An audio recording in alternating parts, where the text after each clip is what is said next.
नमस्कार, भविष्य वास्तू कट्टा चॅनल मध्ये तुम्हा सगळ्यांचं स्वागत आहे। आज आपण बघणार आहोत की मेष लग्नासाठी गुरुचं गोचर हे कसं आहे, गुरुचं भ्रमण हे कसं आहे। सगळ्यात महत्त्वाचं म्हणजे गुरु हा मिथुन राशीमध्ये आहे, त्यामुळे मेष लग्नासाठी तो तृतीय स्थानी आहे, पराक्रम स्थानी आहे। त्यामुळे तुम्ही तुमच्या करिअर मध्ये जिथे जिथे प्रयत्न करताय तिथे तुम्हाला चांगलं यश मिळेल, नोकरी मध्ये बदल तुम्हाला दिसून येईल किंवा नोकरीमध्ये सुद्धा तुम्हाला चांगलं यश मिळू शकेल। त्याच्यानंतरची जी पाचवी दृष्टी गुरुची आहे ती सप्तम स्थानी आहे, म्हणजे ज्यांचे विवाह होणं बाकी आहे तिकडे विवाह त्यांचे जमू शकतात। तसंच आपण असं म्हणू शकतो की जोडीदाराशी सुद्धा चांगल्या पद्धतीने जमवून घेणं किंवा तुमचे बिझनेस पार्टनर असेल त्यांच्याशी सुद्धा चांगलं जमून तुमचे काही चांगले डिसिजन्स तिथे होऊ शकतात। त्याच्यानंतर गुरुची जी दृष्टी जाते ती भाग्यस्थानावर जाते।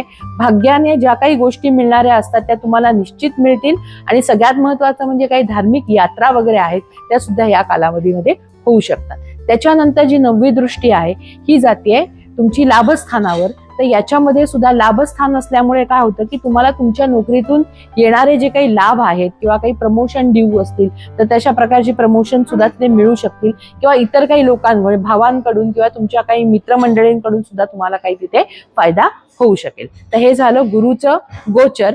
आणि हा जर व्हिडिओ तुम्हाला आवडला असेल तर व्हिडिओ नक्की लाईक करा, चॅनलला सबस्क्राईब करा आणि शेअर करा। नमस्कार।